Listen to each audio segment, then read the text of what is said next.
खबर कानपुर देहात से, जहां पर विकास भवन परिसर में ग्राम पंचायत एवं विकास संबंधी समिति के बैनर तले दिया धरना। डीपीआर कार्यालय में तैनात अकाउंटेंट पर भ्रष्टाचार के आरोप लगाए गए हैं। आरोप के बिना पक्ष सुने ही निलंबन, बहाली और सचिवों के उत्पीड़न के संबंध में आक्रोश फूटा है। क्लस्टर आवंटन में धांधली और जांच के नाम पर वसूली पर बरसे सचिवों ने जमा कर दिए डोंगल। विकास कार्य प्रभावित अनिश्चितकालीन धरने पर बैठे हैं। सचिव विकास भवन के कलेक्टर तक घूमकर नारेबाजी करी है। अखिल भारतीय राज्य पंचायत राज संगठन ने पहुंचकर सचिवों का समर्थन किया है। तो कानपुर देहात से खबर, विकास भवन परिसर में ग्राम पंचायत और विकास संबंधी बैनर समिति के बैनर तले डीपीआर कार्यालय में तैनात अकाउंटेंट पर भ्रष्टाचार के आरोप लगाए हैं। जांच थी तो जांच के नाम पे जांच निपटा देंगे, 10,000 रुपए दे दो, वाउचर कोटेशन दे दो, तो वो फाइलें दे दी और 10,000 रुपए दे दिया। फिर भी हमारे सचिव पे दो सचिव निलंबित कर दिए गए, कार्रवाई भी हो गई और 10,000 रुपए भी ले लिए। पैसे आपसे किसने लिए थे? अनिरुद्ध कुमार अकाउंटेंट है। इस मामले की जांच थी जिसमें आपने पैसे दिए थे? अरे रिवोर की जांच थी, ग्राम पंचायत की जो रिवोर कराए थे उस पर विकास कार्यों की जांच थी। कितने दिनों का पैसे हो गए समथिंग 2 महीने। जी देखिए, हमारी जो 6 सूत्री मांगे थी उसके संबंध में हम लोगों ने कल से धरना शुरू किया था। अभी तक अधिकारियों की तरफ से कोई भी मैसेज हम लोगों को प्राप्त नहीं हुआ है और समस्याओं के निराकरण के संबंध में भी अधिकारियों की तरफ से अभी भी कोई भी कार्रवाई उनकी तरफ से नहीं की जा रही। अब अगली लड़ाई आपकी क्या होगी, कैसे इस पर नाम? जी देखिए, आज के धरने में हमारा ग्राम प्रधान संघ ने भी हम लोगों का साथ दिया है और ग्राम प्रधान संघ ने भी हमारे कंधे से कंधा मिलाकर हमारा साथ देने का ऐलान किया हुआ है और भारी मात्रा में पूरे जिले से आज ग्राम प्रधान भी आए हुए हैं। अगर हमारी जायज मांगों को प्रशासन के द्वारा नहीं माना जाता है तो सोमवार को राज्य कर्मचारी संघ परिषद के 15 संगठन भी हमारे आंदोलन में शामिल होंगे और पूरा जिला एक तरीके से हमारे आंदोलन में शामिल होगा और विरोध स्वरूप हम सारे सचिवों के ये डोंगल जो विकास कार्यों के संबंधित काम होते हैं वो सारे डोंगल हम डीपीआरओ साहब को सौंपने जा रहे हैं ताकि हमारी जायज मांगों का निराकरण हो। अध्यक्ष जी, 6 मांगे हैं आपकी, 6 सूत्री मांगे हैं, इनमें मुख्य मांगे क्या हैं?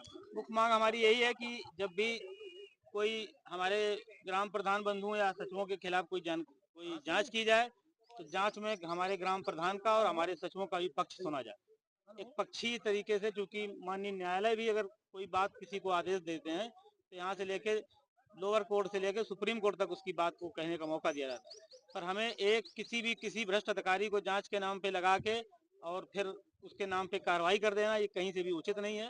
तो हमारा यही कहना है कि जब भी कोई जांच की जाए तो हमारा भी पक्ष सुना। इससे पहले भी उन पर आरोप पाए गए थे, क्या हुआ आरोप? जी, यहाँ पे एक अकाउंटेंट हैं, जैसा कि आपको हम लोग पहले भी उनको कह चुके हैं। एक अकाउंटेंट यहाँ पे संबद्ध किए गए हैं जिला पंचायत राज अधिकारी के कार्यालय में, अनिरुद्ध कुमार। उनके ऊपर कई तरीके के पूरे जनपद से ये शिकायतें आ रही हैं कि उनके द्वारा तो ग्राम प्रधानों को या सचिवों को बुला के तमाम तरीके की धनराशि की मांग की जा रही है। हमारे सामने जीता जाता उदाहरण हमारे बीच में ग्राम प्रधान केदार झालाव मौजूद हैं, जिनसे उन्होंने बुला के 10,000 रुपए भी ले लिए और उनके विरुद्ध में कार्रवाई भी कर दी। तो ऐसे भ्रष्ट जो कर्मचारी है जिसको अधिकारियों का संरक्षण मिला हुआ है, इसकी जांच की जाए और इसके ऊपर जो भी विभागीय कार्रवाई बनती है वो कार्रवाई की जाए। पूर्व में जानकारी आई थी कि जो वर्तमान में आपसे लेखा है बिहार में भी रह चुके हैं और इसी मामले में भ्रष्टाचार को जेल भी गए। जी, ये जो यहाँ संबद्ध है ये पूर्व में डीआईएस कार्यालय में संबद्ध थे और प्रोविडेंट फंड घोटाले में जो विद्यालय का प्रोविडेंट फंड था वो पूरा फंड इन्होंने घोटाला कर दिया था और उस घोटाले में ये जेल भी जा चुके हैं। बावजूद इसके ऐसे घोटालेबाज कर्मचारी को यहाँ अधिकारी संरक्षण दे रहे हैं। तो हमारी यही मांग है कि ऐसे घोटालेबाज कर्मचारी को यहाँ से हटाया जाए, उसकी जाँच की जाए।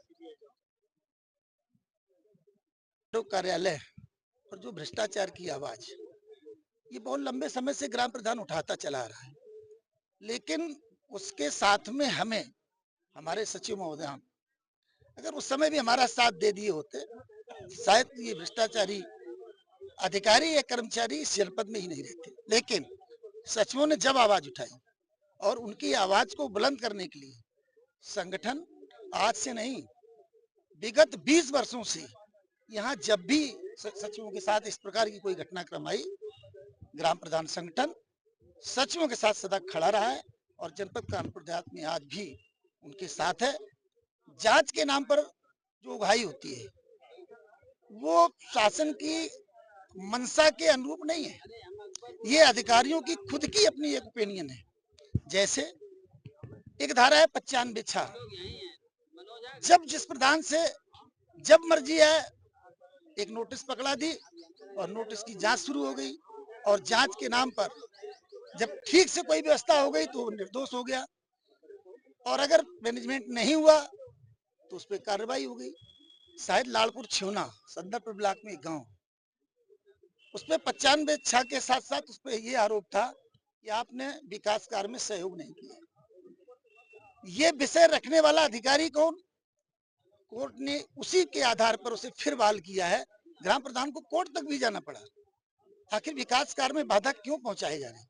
रही बात सचिवों की, वो डोगल जमा करने जा रहे हैं, काम पे जाएंगे नहीं। समय कम बचा है प्रधानों का, प्रधानों ने जो काम किया उनका भुगतान अवशेष है। अगर सचिव काम नहीं करेंगे, प्रधान अधूरा रह जाएगा, तो फिर अधूरा रहना प्रधानों के हित में नहीं है। इसलिए सचिवों का साथ देना ये हमारी मजबूरी भी है और उनका सहयोग भी है। हम तो अधिकारियों से चाहते हैं, ये मांगे कोई बहुत गंभीर नहीं है।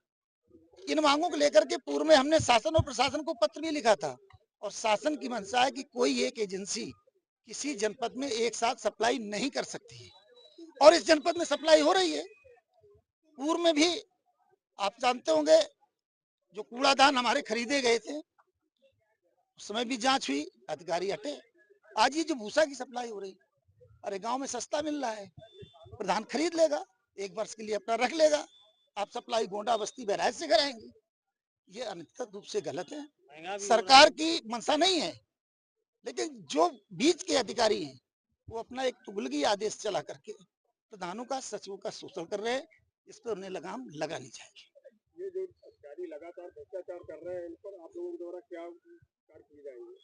देखिए, हम पहले तो जो धरना और प्रदर्शन चल रहा है ये एक व्यवस्था है, लेकिन इससे काम नहीं चलेगा।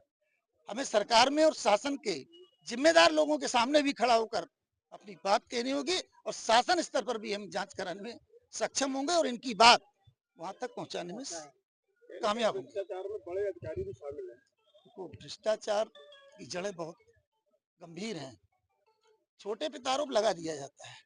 जहां तक मुझे लगता है कि भ्रष्टाचार में अगर अधिकारी अपने सही हो जाए तो भ्रष्टाचार ही खत्म हो जाए। ग्राम प्रधान के यहाँ से या सचिव के यहाँ से जो भी कमीशन की बात आती है, माध्यम कोई और होता है, जाता किसी और के माध्यम से, और जो लेते हैं वो जानते भी हमारे पास आया ये आया कहाँ से, इसीलिए हमारी जांच भी करते हैं। हमारा नीचे से अगर जाना बंद हो जाए, ऊपर से आना बंद हो जाए, मुझे लगता है भ्रष्टाचार भी खत्म हो जाए।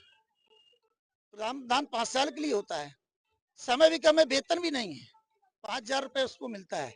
इसके बाद गांव में कितने खर्चे होते हैं, किसी की तबीयत खराब है, किसी की शादी है, किसी की कथा है, किसी की भागवत है।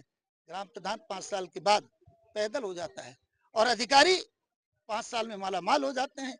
आखिर भ्रष्टाचार कहाँ है, इसकी जांच कर ली जाए। अगर प्रधान के पास होगा तो उसकी दौलत दिखाई पड़ेगी, और अधिकारियों की जांच कर ली जाए तो पता चल जाएगा भ्रष्टाचार कहाँ है।